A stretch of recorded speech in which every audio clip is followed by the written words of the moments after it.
Hello everyone, welcome back to my channel study in Bengali. WP ও KP কনস্টেবলের GK ক্লাসে তোমাদেরকে সকলকে স্বাগত। তাহলে চলো কথা না বাড়িয়ে শুরু করি আজকে আমাদের ক্লাস। দেখো আজকের প্রথম প্রশ্ন কি বলছে যে বাংলার প্রথম নবাব কে ছিলেন।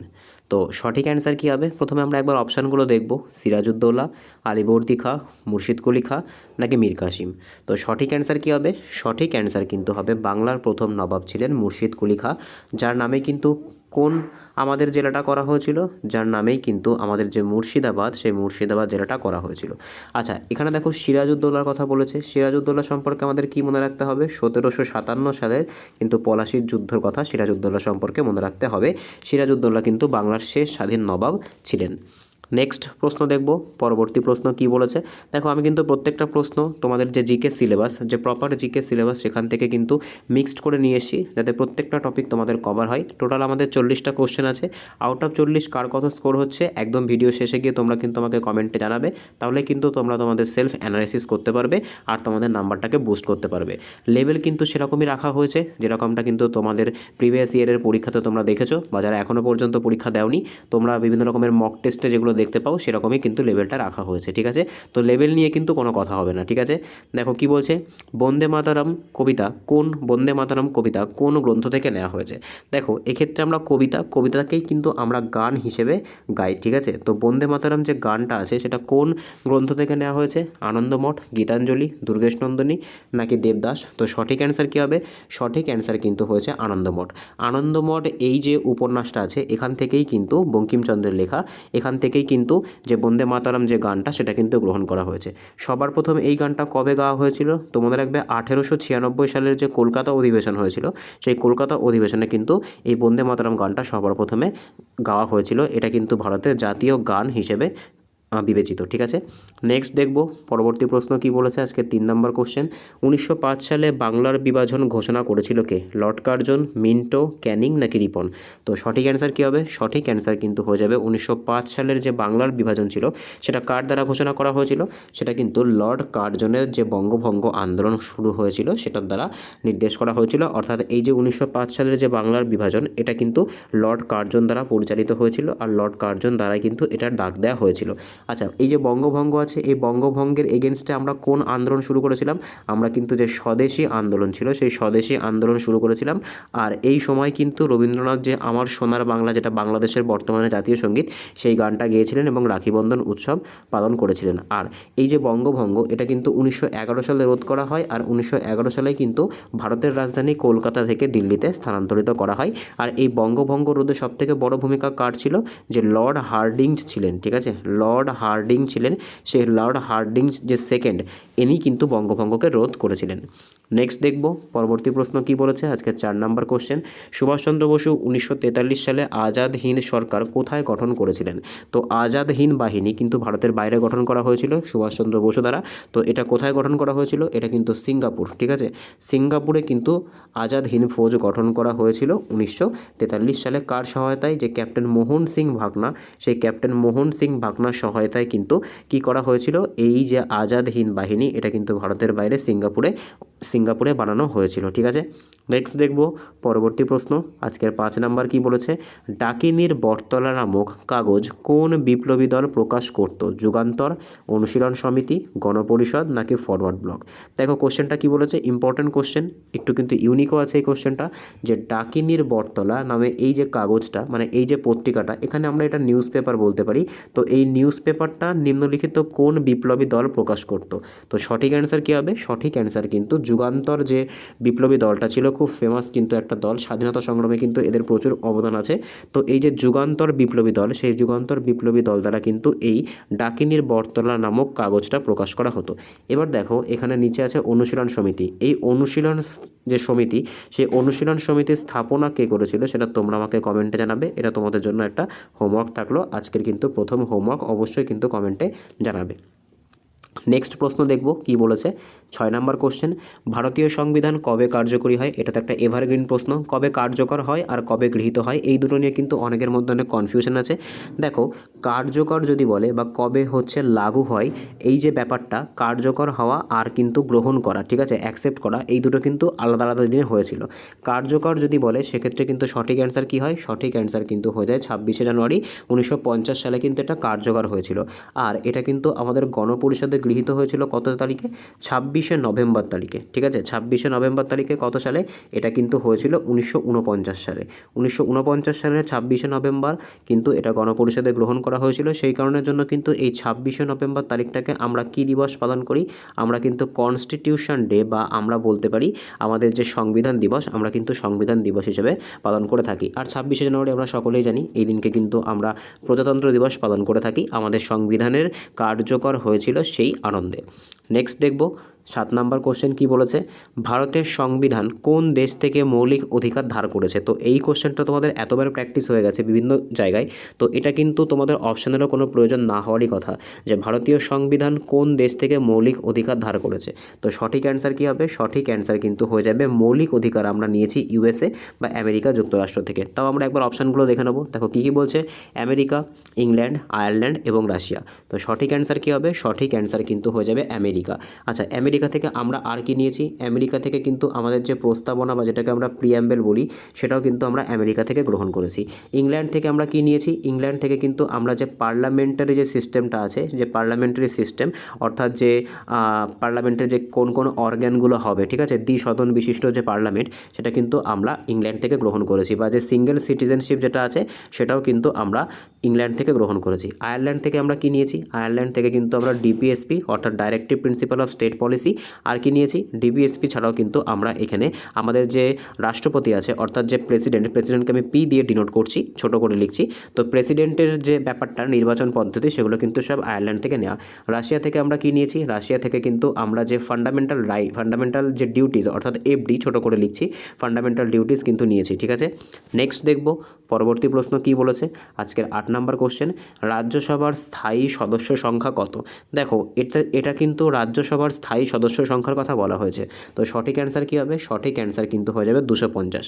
আচ্ছা, এই 250-এর মধ্যে কিন্তু ভাগ আছে। 250-কে কিন্তু দুই ভাগে ভাগ করা হয়। একটা হচ্ছে 238 প্লাস এখানে কিন্তু 12। এই যে 12 জন আছে, এই 12 জনকে কিন্তু প্রেসিডেন্ট কী করে থাকেন? এই 12 জনকে কিন্তু প্রেসিডেন্ট নমিনেশন করে থাকেন, অর্থাৎ প্রেসিডেন্টের দ্বারা কিন্তু এরা নমিনেটেড হয়ে থাকে। আর এই যে 238 জন, এগুলো কিন্তু ইলেক্টেড মেম্বার্স হয়ে থাকেন, ঠিক আছে। ভারতীয় সংবিধানের কত নম্বর ধারায় এই রাজ্যসভার কথা বলা হয়েছে? তো ভারতীয় সংবিধানের যে 79 আর্টিকেল, এখানে কিন্তু রাজ্যসভার কথা বলা হয়েছে। আর রাজ্যসভার কিন্তু কোনো মেয়াদ হয় না, এটা কিন্তু একটা স্থায়ী সংস্থা, ঠিক আছে। নেক্সট দেখব পরবর্তী প্রশ্ন কী বলেছে। ভারতের প্রথম মহিলা মুখ্যমন্ত্রী কে ছিলেন? তো ভারতের কোনো একটা রাজ্যের প্রথম মহিলা মুখ্যমন্ত্রী কে ছিলেন? সুচেতা কৃপালিনী, ঠিক আছে। সুচেতা কৃপালিনী হচ্ছে ভারতের কোনো একটা অঙ্গরাজ্যের প্রথম মহিলা মুখ্যমন্ত্রী। তিনি কোন রাজ্যের মুখ্যমন্ত্রিত্ব সামলেছিলেন? তিনি কিন্তু ইউপি বা উত্তরপ্রদেশের মুখ্যমন্ত্রিত্ব সামলেছিলেন। ভারতের যে কোনো একটা স্বাধীন রাজ্যের প্রথম মহিলা গভর্নর কে ছিলেন? ইনি কিন্তু সরোজিনী নাইডু। ইনিও কিন্তু উত্তরপ্রদেশেরই গভর্নর ছিলেন, ঠিক আছে। নেক্সট দেখব পরবর্তী প্রশ্ন কী বলেছে। আজকের 10 নম্বর কোশ্চেন, ভারতের জরুরি অবস্থা সর্বপ্রথম কবে জারি হয়েছিল? দেখো, আমাদের ভারতের সংবিধানে কিন্তু 352 নম্বর আর্টিকেল, 356 নম্বর আর্টিকেল আর 360 নম্বর আর্টিকেলে জরুরি অবস্থার কথা বলা হয়েছে। এটা কি? এটা কিন্তু হচ্ছে রাজ্য জরুরি অবস্থা। এটা কি?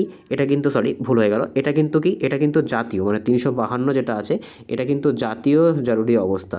356তে কি? 356তে কিন্তু রাজ্য, বা যেটাকে আমরা প্রেসিডেন্ট রুলও বলে থাকি। আর 360 কিন্তু হচ্ছে আর্থিক যে এমার্জেন্সি বা আর্থিক যে জরুরি অবস্থা, সেটা কিন্তু জারি করা হয়। তো ভারতের প্রথম কবে এই যে জরুরি অবস্থা সবার প্রথম জারি করা হয়েছিল, সেটাই কিন্তু জানতে চেয়েছে। তো সঠিক অ্যান্সার কী হবে? সঠিক অ্যান্সার কিন্তু হয়ে যাবে 1962 সালে, ঠিক আছে। 1962 সালে ইন্ডিয়া চায়না ওয়ারের সময় কিন্তু কী হয়েছিল? এটা কিন্তু লাগু করা হয়েছিল। নেক্সট দেখব 11তম কোশ্চেন কী বলেছে। দক্ষিণ ভারতের দীর্ঘতম নদী কোনটা? তো এগেইন কিন্তু খুব ইজি একটা কোশ্চেন। তো সঠিক অ্যান্সার কী হবে? সঠিক অ্যান্সার কিন্তু হয়ে যাবে গোদাবরী, ঠিক আছে। গোদাবরী কিন্তু দক্ষিণ ভারতের দীর্ঘতম নদী। নেক্সট দেখব পরবর্তী প্রশ্ন কী বলেছে। চিল্কা হ্রদ কোন রাজ্যে অবস্থিত? পশ্চিমবঙ্গ, ওড়িশা, অসম নাকি কেরালা? সঠিক অ্যান্সার কী হবে? খুব সোজা একটা কোশ্চেন। সঠিক অ্যান্সার কিন্তু হয়ে যাবে চিল্কা হ্রদ অবস্থিত ওড়িশা। আচ্ছা, এই চিল্কা হ্রদের মধ্যে কিন্তু একটা অভয়ারণ্য আছে, ঠিক আছে। চিল্কা হ্রদের মধ্যে কিন্তু একটা অভয়ারণ্য অভয়ারণ্য বা আমরা বলতে পারি ন্যাশনাল পার্ক আছে। তো সেই ন্যাশনাল পার্কটার নাম কি নলবন, ঠিক আছে। নলবন যে ন্যাশনাল পার্ক এটা কিন্তু এই চিল্কার মধ্যে অবস্থিত, খুব ইম্পর্টেন্ট। নেক্সট দেখব 13 নম্বর কোশ্চেন কি বলেছে, সুন্দরবনের ম্যানগ্রোভ অরণ্য কবে ইউনেস্কো ওয়ার্ল্ড হেরিটেজ সাইট হিসেবে ঘোষণা করা হয়েছিল? দেখো ইউনেস্কো কিন্তু প্রত্যেক বছর তার এই ওয়ার্ল্ড হেরিটেজ লিস্টটা জারি করে, নতুন করে কিন্তু এখানে প্রচুর যে হেরিটেজ সাইট সেগুলোকে কিন্তু অ্যাডও করা হয়, ঠিক আছে। ভারতে বর্তমানে কতগুলো সাইট আছে? ভারতে কিন্তু বর্তমানে 44টা ওয়ার্ল্ড হেরিটেজ সাইট আছে। সর্বশেষ কোনটা? সর্বশেষ কিন্তু মহারাষ্ট্রের যে দুর্গগুলো আছে, অর্থাৎ যে মারাঠা সাম্রাজ্যের যে দুর্গগুলো আছে, বা আমরা এক কথায় বলতে পারি মারাঠা যে দুর্গগুলো আছে, যে 11টা যে দুর্গ আছে, 12টা যে দুর্গ আছে, সেই 12টা দুর্গকে কিন্তু ইউনেস্কো ওয়ার্ল্ড হেরিটেজ সাইট দ্বারা সর্বশেষ সম্মানিত করা হয়েছে। এর মধ্যে কিন্তু সুন্দরবনও পড়ে। তো সুন্দরবনের যে ম্যানগ্রোভ অরণ্য এটাকে কবে ইউনেস্কো ওয়ার্ল্ড হেরিটেজ হিসেবে ঘোষণা করা হয়েছে? সঠিক অ্যান্সার কী হবে? সঠিক অ্যান্সার কিন্তু হবে 1987 সালে এটাকে কিন্তু ওয়ার্ল্ড হেরিটেজ সাইটে তকমা দেওয়া হয়েছে। নেক্সট দেখব 14 নম্বর কোশ্চেন কি বলেছে, ভারতের সিলিকন ভ্যালি কোন শহরকে বলা হয়?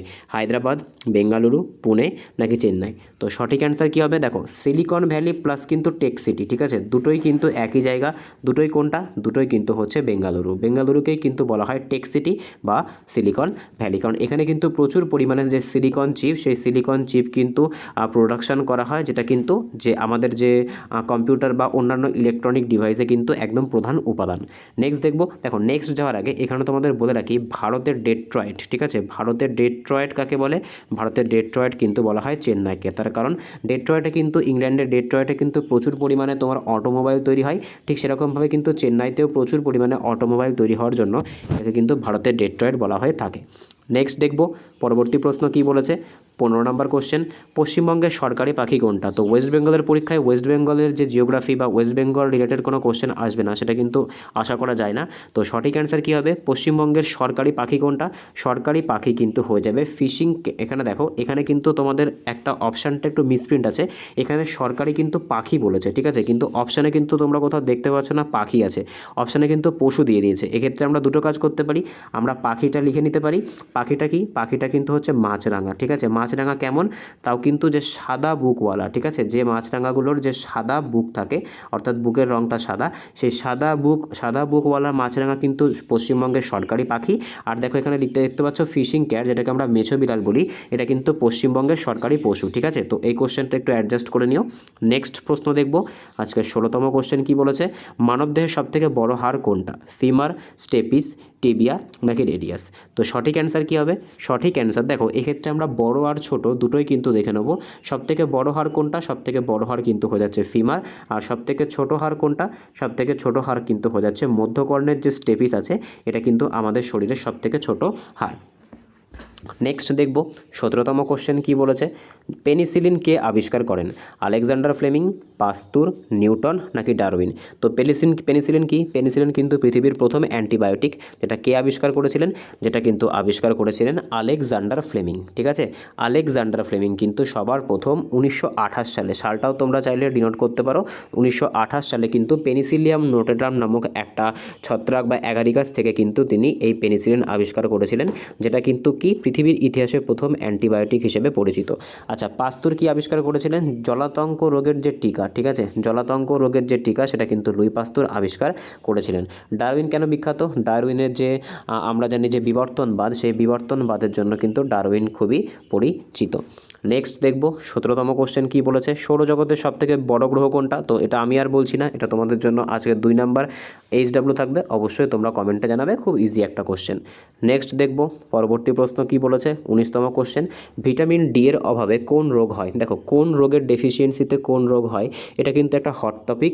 ওয়েস্ট বেঙ্গল পুলিশ বা কলকাতা পুলিশের কিন্তু প্রত্যেকটা পরীক্ষাতে তোমরা দেখতে পাবে যে কোন রোগের কি ডেফিসিয়েন্সি হয়, মানে কোন ডেফিসিয়েন্সিতে কোন রোগ হয় সেটা কিন্তু পরীক্ষাতে দেয়। তো ভিটামিন ডি এর অভাবে কোন রোগ হয়? সঠিক অ্যান্সার কী হবে? সঠিক অ্যান্সার কিন্তু হবে ভিটামিন ডি এর অভাবে কিন্তু রিকেটস রোগ হয়ে থাকে। এবার দেখো এখানে যে বাদবাকি রোগগুলো আছে সেগুলো কোন ভিটামিনের অভাবে হয়ে থাকে সেটাও আমরা একবারে দেখে নেব। তো স্কারভি কোন ভিটামিনের অভাবে হয়ে থাকে? এটা কিন্তু ভিটামিন সি এর অভাবে হয়ে থাকে। অ্যানিমিয়া কিন্তু যে ভিটামিন B12 আছে, ঠিক আছে, ভিটামিন যে B12 আছে, যেটা রাসায়নিক নাম কি সায়ানোকোবালামিন, সেটার জন্য কিন্তু অ্যানিমিয়া হয়ে থাকে। আর নাইট ব্লাইন্ডনেস কিন্তু যে ভিটামিন এ আছে, অর্থাৎ যে রেটিনল, সেই ভিটামিন এর অভাবে কিন্তু রাতকানা রোগ হয়ে থাকে। নেক্সট দেখব 20তম কোশ্চেন কি বলেছে, আলোর বেগ সর্বাধিক হয় কোন মাধ্যমে, কাঁচ, জল, বায়ু নাকি শূন্যস্থান। দেখো তোমরা কিন্তু অনেকে এটা কনফিউশন হয়ে যায় তোমাদের যে আলো শূন্য মাধ্যমে চলতে পারে নাকি সাউন্ড শূন্য মাধ্যমে চলতে পারে। দেখো আলো কিন্তু শূন্য মাধ্যমে সবথেকে ফাস্টেস্ট জিনিস, ঠিক আছে, কিন্তু সাউন্ড কিন্তু শূন্য মাধ্যমে চলতে পারে না। তার কারণ সাউন্ড চলার জন্য কিন্তু কোনো একটা মাধ্যম প্রয়োজন হয়, কিন্তু আলোর চলার জন্য কোনো রকম মাধ্যম প্রয়োজন হয় না। তাই আলো কিন্তু শূন্যস্থানেও চলতে পারে, আর শূন্যস্থানে কিন্তু আলোর গতিবেগ সবথেকে বেশি। আলোর গতিবেগ কত, আলোর গতিবেগ কিন্তু হচ্ছে 3 × 10⁸ মিটার পার সেকেন্ড, ঠিক আছে। নেক্সট প্রশ্ন দেখব, পরবর্তী প্রশ্ন কি বলেছে আজকের 21তম কোশ্চেন, ভারতের প্রথম 5 বছর পরিকল্পনা। দেখো এখানে 5 বছরের পরিকল্পনা বলতে কি বোঝানো হয়েছে, এখানে 5 বছরের পরিকল্পনা বলতে কিন্তু যে 5 ইয়ার্স প্ল্যান আছে সেই 5 ইয়ার্স প্ল্যানের কথা কিন্তু এসেছে। আচ্ছা যখন 5 ইয়ার প্ল্যানের কথা এসেছে এটা কোন দেশ থেকে আমরা গ্রহণ করেছি, এটা কিন্তু আমরা USSR থেকে গ্রহণ করেছি, বা যে সোভিয়েত ইউনিয়ন ছিল সেই সোভিয়েত ইউনিয়ন থেকে কিন্তু গ্রহণ করেছি। ভারতের প্রথম যে 5 ইয়ার প্ল্যান সেই 5 ইয়ার প্ল্যান কবে কার্যকর হয়েছিল, এটা কিন্তু 1951 সালে লাগু হয়েছিল। 1951 সাল থেকে কিন্তু এটা 1956 সাল পর্যন্ত চলেছিল। এর যে প্রধান কে হয়ে থাকেন, এর প্রধান কিন্তু তখনকার সময় যে PM, অর্থাৎ এখনও কিন্তু মানে এটা কিন্তু বর্তমানে চেঞ্জ হয়ে নীতি আয়োগ হয়ে গেছে। তো এই যে প্ল্যানিং কমিশনে কিন্তু সবসময়ের জন্য হেড প্রধানমন্ত্রী হয়ে থাকেন, তৎকালীন প্রধানমন্ত্রী কিন্তু হয়ে থাকেন। যেরকম 1951 সালে জওহরলাল নেহরু ছিল, সেই কারণের জন্য তিনি প্রেসিডেন্ট ছিলেন বা চেয়ারম্যান ছিলেন। বর্তমানে কিন্তু নরেন্দ্র মোদী আছেন, সেই কারণের জন্য কিন্তু তিনি নীতি আয়োগের হচ্ছে প্রেসিডেন্ট, ঠিক আছে। নেক্সট দেখব 22তম কোশ্চেন কি বলেছে, দেখো নীতি আয়োগ দিয়ে দিয়েছে। নীতি আয়োগ কবে গঠিত হয়, এই প্ল্যানিং কমিশনকেই কিন্তু কি করা হয় 2012 সালের পর থেকে কিন্তু এন্ড করা হয়। এন্ড করে কিন্তু কি করা হয় না, এটাকে কিন্তু 2015 সালে আবার কি করা হয়, আবার কিন্তু নতুন নামে কিন্তু হচ্ছে রিনিউ করা হয়। সেটার নাম কি, সেটার নাম কিন্তু হচ্ছে এই নীতি আয়োগ। অনেক সময় কিন্তু এই নীতি আয়োগের ফুল ফর্ম দিয়ে দেয়। তো নীতির ফুল ফর্ম কি, নীতির ফুল ফর্ম কিন্তু হচ্ছে national institution for transforming India, এটা কিন্তু এই নীতির ফুল ফর্ম, ঠিক আছে। তো কত সালে গঠিত হয়েছিল, এটা কিন্তু 2015 সালে গঠিত হয়েছিল। নেক্সট দেখব আজকে 23তম কোশ্চেন কি বলেছে, RBI-এর প্রথম ভারতীয় গভর্নর কে ছিলেন। দেখো যখন আমরা RBI পড়ছি তো RBI-এর পুরো পোস্টমর্টম আমরা করব। তো RBI মানে কি, RBI মানে কিন্তু হচ্ছে রিজার্ভ ব্যাঙ্ক অফ ইন্ডিয়া। এটা কত সালে গঠিত হয়েছিল, এটা কিন্তু 1935 সালে গঠিত হয়েছিল। এই 1935 সালে গঠনের আগে কিন্তু 1934 সালে ইয়াং হিল্টন আয়োগ বলে একটা আয়োগ তৈরি করা হয়েছিল বা একটা কমিশন তৈরি করা হয়েছিল, যার সুপারিশেই কিন্তু এই যে রিজার্ভ ব্যাঙ্ক অফ ইন্ডিয়া এটা তৈরি করা হয়েছিল।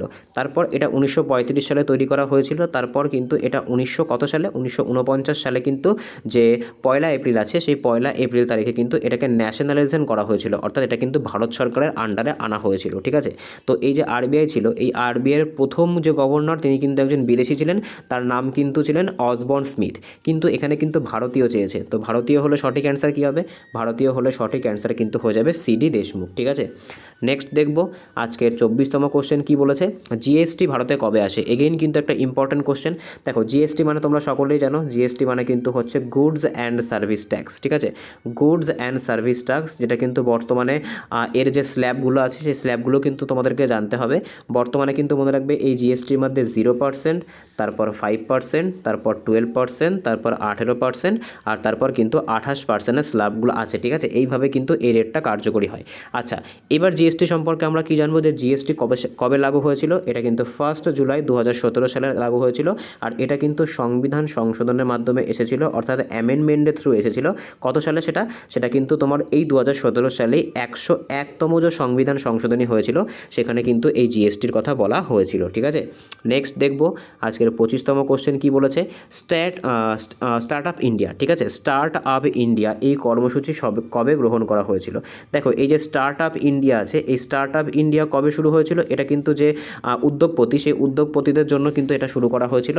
আর এই কর্মসূচি কিন্তু সেন্ট্রাল গভর্নমেন্ট লঞ্চ করেছিল। কত সালে, মনে রাখবে এটা কিন্তু 2016 সালে লঞ্চ করা হয়েছিল।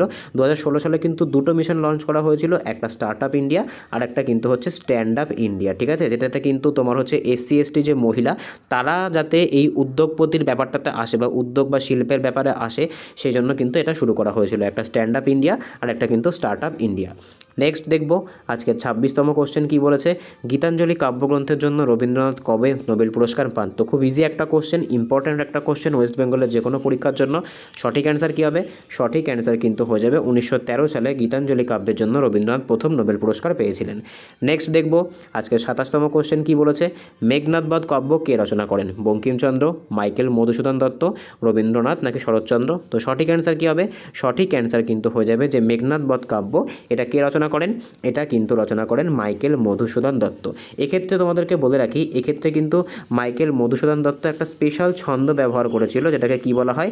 যেটাকে কিন্তু বলা হয় অমিত্রাক্ষর ছন্দ। ঠিক আছে, কি বলা হয়? অমিত্রাক্ষর ছন্দ। এটা কিন্তু তিনি এই যে কাব্যটা, এই কাব্যটা রচনার জন্য ব্যবহার করেছিলেন। ঠিক আছে, নেক্সট দেখব নেক্সট কোশ্চেন, আজকের 28তম কোশ্চেন, ভারতের প্রথম অস্কারজয়ী সঙ্গীত পরিচালককে? আর ডি বর্মন, এ আর রহমান, তারপরে ইলাই ওয়ারাজা, আর হচ্ছে এস ডি বর্মন। তো সঠিক অ্যান্সার কী হবে? দেখো, ভারতের প্রথম অস্কার প্রাপক একজন সঙ্গীত পরিচালক কিন্তু হয়ে যাচ্ছেন এ আর রহমান। ঠিক আছে, এনাকে কিন্তু কোন গানের জন্য? এনাকে কিন্তু যে সারে জাহাঁসে যে আচ্ছা গানটা আছে স্ল্যাম ডগ মিলিয়নের জন্য, সেই ক্ষেত্রের জন্য কিন্তু এনাকে কি করা হয়েছিল না অস্কার প্রাইজ দেওয়া হয়েছিল। ঠিক আছে, আচ্ছা এবার যদি তোমাদেরকে জিজ্ঞাসা করে যে অস্কার প্রাপ্ত প্রথম অভিনেতাকে, সেক্ষেত্রে কিন্তু হয়ে যাবে ভানু আথাইয়া। ঠিক আছে, দেখো এক্ষেত্রে তোমাদেরকে একটা জিনিস বলে রাখি, এটা অনেক সময় ভুল পড়ানো হয়। দেখো অভিনেতা বলা হয় এটা ঠিকই, কিন্তু এনার যে ক্যাটাগরিটা ছিল সেই ক্যাটাগরিটা কিন্তু একটু অন্যরকম। এক্ষেত্রে কিন্তু অস্কার প্রাপক প্রথম ভারতীয় হয়ে যাবে, ভানু আথাইয়ার কথা বলছি।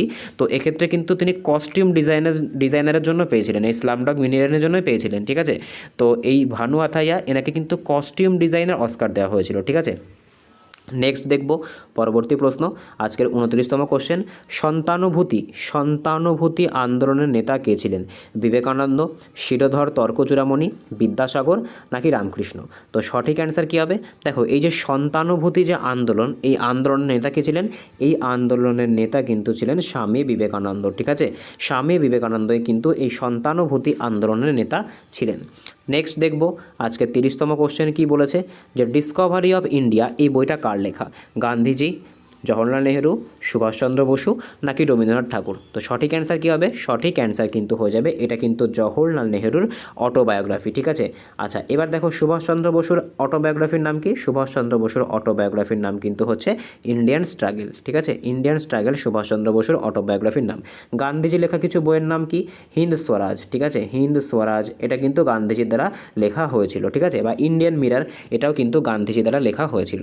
নেক্সট দেখব আজকের 31তম কোশ্চেন কি বলেছে, যে চন্দ্রযান 3 সফলভাবে কত তারিখে চাঁদে অবতরণ করেছিল? 23শে আগস্ট 2023, 22শে জুলাই 2023, 25শে আগস্ট 2023 নাকি 20 আগস্ট 2023? তো সঠিক অ্যান্সার কী হবে? দেখো, চন্দ্রযান 3 এটা কিন্তু চাঁদের দক্ষিণ মেরুতে পা রাখা প্রথম কান্ট্রি হয়েছিল আমাদের ভারত। তো এটা কিন্তু 23শে আগস্ট 2023 সালে চাঁদের মাটিতে পা রেখেছিল। যে জায়গাটাতে পা রেখেছিল সেই জায়গাটার নাম কি দেওয়া হয়েছিল? সেই জায়গাটার নাম কিন্তু দেওয়া হয় শিবশক্তি পয়েন্ট। আর এই কারনামা করার কিন্তু তোমার হচ্ছে মানে কি বলবো, এই কারনামা করার তোমার হচ্ছে প্রথম উপলব্ধি এটা কিন্তু ভারতের দ্বারাই হয়। আর মনে রাখবে এই 23শে আগস্ট এই তারিখটাতে কিন্তু কি করা হয়, চন্দ্রযান 3-এর যে সাফল্য সেটাকে মনে রাখার জন্য কিন্তু প্রত্যেক বছর এই দিনটাকে আমরা ন্যাশনাল স্পেস ডে হিসেবে পালন করে থাকি। নেক্সট দেখব আজকের 32তম কোশ্চেন কি বলেছে, 2023 সালের G20 সম্মেলনের আয়োজক দেশ কোনটা? খুব ইম্পর্ট্যান্ট একটা কোশ্চেন, যেহেতু এর হোস্টিং কিন্তু ভারত করেছিল। তো G20 মানে কি? গ্রুপ অফ 20, যেখানে কিন্তু তোমার 19টা ডেভেলপিং অর্থনীতি আর ইউরোপিয়ান ইউনিয়ন আছে। তো এটার সঠিক অ্যান্সার কী হবে? ভারতেরও কোথায় করা হয়েছিল? ভারতের কিন্তু যে ভারত মণ্ডপম যে স্থান আছে, ভারত মণ্ডপম যে স্থান যেটা কোথায় আছে, যেটা কিন্তু হচ্ছে আমাদের নিউ দিল্লিতে আছে, সেখানে কিন্তু অনুষ্ঠান করা হয়েছিল। এখানে কিন্তু ইউরোপিয়ান ইউনিয়ন যেরকম একটা সংস্থা হিসেবে রয়েছে, ঠিক সেরকম করে কিন্তু আফ্রিকান ইউনিয়নকেও কিন্তু এখানে যোগ করা হয়েছিল। নেক্সট প্রশ্ন দেখব 33তম কোশ্চেন কি বলছে, 2024 সালে অনুষ্ঠিত লোকসভা নির্বাচনে মোট কতগুলি আসন ছিল? তো 2024 সালে যে লাস্ট লোকসভা ইলেকশন হয়েছিল সেখানে মোট কতগুলো আসন ছিল? সেখানে কিন্তু মোট 543টা আসন ছিল। ঠিক আছে, আচ্ছা লোকসভার সর্বাধিক স্ট্রেংথ কত হতে পারে? সর্বাধিক স্ট্রেংথ কিন্তু 550 হতে পারে। আগে কিন্তু এটা 552 ছিল, +2 ছিল, কিন্তু এটাকে কিন্তু বাদ দেওয়া হয়েছে 104তম সংবিধান সংশোধনের মাধ্যমে, কিন্তু যে অ্যাংলো ইন্ডিয়ান তাদেরকে কিন্তু বাদ দেওয়া হয়েছে। বর্তমানে কিন্তু লোকসভার যে স্ট্রেংথ সেটা কিন্তু 543 জন আছে, অর্থাৎ 543টা কিন্তু এমপি এখানে আছেন। নেক্সট প্রশ্ন দেখব, পরবর্তী প্রশ্ন 34তম কোশ্চেন কি বলেছে, 2024 সালের প্যারিস অলিম্পিকে ভারতের প্রথম সোনাজয়ী কে ছিলেন? খুব ইম্পর্ট্যান্ট টপিক, তোমাদের যে আপকামিং যে WBP আর KP কনস্টেবলের পরীক্ষা আসছে তার জন্য। তো সঠিক অ্যান্সার কী হবে? সঠিক অ্যান্সার কিন্তু হয়ে যাচ্ছে নীরজ চোপড়া। নীরজ চোপড়া কোন খেলার সাথে যুক্ত? ইনি কিন্তু যে জ্যাভেলিয়ান থ্রো, ঠিক আছে, ইনি যে জ্যাভেলিয়ান থ্রো, সেই জ্যাভেলিয়ান থ্রোর সাথে সম্পর্কযুক্ত, যেটাকে আমরা ভালা ছোড়াও বলি, ঠিক আছে। তো এটার জন্য কিন্তু বা বল্লম ছোড়াও বলা হয় বাংলাতে। তো এটা কিন্তু তিনি কত মিটার ছুটেছিলেন? এটাতে কিন্তু তিনি 87.58 মিটার ছুটে কিন্তু সোনা জিতেছিলেন, ঠিক আছে। নেক্সট প্রশ্ন দেখব। পরবর্তী প্রশ্ন 35তম কোশ্চেন কি বলেছে? 2023 সালে ভারতীয় মহাকাশ গবেষণা সংস্থার ইসরোর চেয়ারম্যান কে ছিলেন? এটা কিন্তু 2023-এ বলেছে। অ্যাট প্রেজেন্ট কে আছে? 2025-এ কিন্তু যে ভি নারায়ণন, ঠিক আছে, আমি এখানে লিখে দিচ্ছি, তোমরা চাইলে নোট ডাউন করতে পারো। তো ভি নারায়ণন কিন্তু বর্তমানে আছেন। আর 2023 সালে কে ছিলেন? যখন চন্দ্রযান 3 সাফল্য পেয়েছিল, তিনি কিন্তু ছিলেন এস সোমনাথ, ঠিক আছে, এস সোমনাথ। চন্দ্রযান 2 এর সময় কে ছিলেন? চন্দ্রযান 2 এর সময় কিন্তু এই কে শিবন ছিলেন। আচ্ছা, ইসরোর প্রথম প্রেসিডেন্ট কে ছিলেন? তিনি কিন্তু ছিলেন বিক্রম সারাভাই, ঠিক আছে। নেক্সট দেখব 36তম কোশ্চেন কি বলেছে? জাতিসংঘের সদর দপ্তর কোথায়? জাতিসংঘ মানে কি? জাতিসংঘ মানে কিন্তু হচ্ছে ইউএনও, অর্থাৎ ইউনাইটেড নেশন অর্গানাইজেশন। তো এর যে সদর শহর সেটা কোথায় আছে বা সদর দপ্তর সেটা কোথায় আছে? এটা কিন্তু নিউ ইয়র্কে অবস্থিত, ঠিক আছে। নিউ ইয়র্ক, ম্যানহাটন দ্বীপ, আমেরিকা, ইউএসএ, এটাতেই কিন্তু এই জাতিসংঘের সদর দপ্তর অবস্থিত। নেক্সট দেখব 37তম কোশ্চেন কি বলেছে? ভারতের প্রথম উপগ্রহ আর্যভট্ট কবে উৎক্ষেপিত হয়েছিল? তো তাহলে এখানে কিন্তু তোমরা দেখতে পাচ্ছ দুটো কোশ্চেন আছে। এই কোশ্চেনটাও জিজ্ঞাসা করতে পারে যে ভারতের প্রথম উপগ্রহ কোনটা? তো সঠিক অ্যান্সার কিন্তু হবে ভারতের প্রথম উপগ্রহ কিন্তু হয়ে যাচ্ছে আর্যভট্ট, যেটাকে কত সালে লঞ্চ করা হয়েছিল? যেটাকে কিন্তু 1975 সালে লঞ্চ করা হয়েছিল, ঠিক আছে। নেক্সট দেখব 37 দাগের কোশ্চেনের পর 38তম কোশ্চেন। ভারতের প্রথম রাষ্ট্রপতি কে ছিলেন? এক সেকেন্ড, ভারতের প্রথম রাষ্ট্রপতি কে ছিলেন? তো সঠিক অ্যান্সার কী হবে? একদম সোজা কোশ্চেন। ভারতের প্রথম রাষ্ট্রপতি কে ছিলেন? ডক্টর রাজেন্দ্র প্রসাদ, ঠিক আছে। রাজেন্দ্র প্রসাদকে কিন্তু ভারতের প্রথম রাষ্ট্রপতি করা হয়েছিল। ভারতের উপরাষ্ট্রপতি কে ছিলেন প্রথম? ইনি কিন্তু ছিলেন সর্বপল্লী রাধাকৃষ্ণন। জাকির হোসেন কিন্তু প্রথম কর্মরত অবস্থায় মারা গেছেন এমন একজন রাষ্ট্রপতি কিন্তু হয়ে যাচ্ছেন এই জাকির হোসেন। নেক্সট দেখব পরবর্তী প্রশ্ন কি বলেছে? আজকের 39তম কোশ্চেন। নোবেল পুরস্কার প্রাপ্ত প্রথম ভারতীয় মহিলাকে? নোবেল পুরস্কার প্রাপ্ত প্রথম ভারতীয় মহিলাকে? তো সঠিক অ্যান্সার কী হবে? সঠিক অ্যান্সার কিন্তু হয়ে যাবে মাদার টেরেসা। এবার তোমাদের মনে কনফিউশন আসবে, মাদার টেরেসা তো একজন বিদেশি, কিন্তু মাদার টেরেসা বিদেশি হওয়া সত্ত্বেও ইনি কিন্তু ভারতে এসে ভারতীয় নাগরিকত্ব গ্রহণ করেন। সেই কারণের জন্য কিন্তু এনাকে প্রদান করা নোবেল প্রাইজটা ভারতের দিকেই আসে। সেই কারণের জন্যই কিন্তু এই যে কোশ্চেনটার অ্যান্সার কিন্তু মাদার টেরেসা হবে। কত সালে ইনি পান? ইনি কিন্তু 1979 সালে শান্তির জন্য, পিস, ঠিক আছে, পিসের জন্য কিন্তু তিনি নোবেল পুরস্কার পেয়েছিলেন।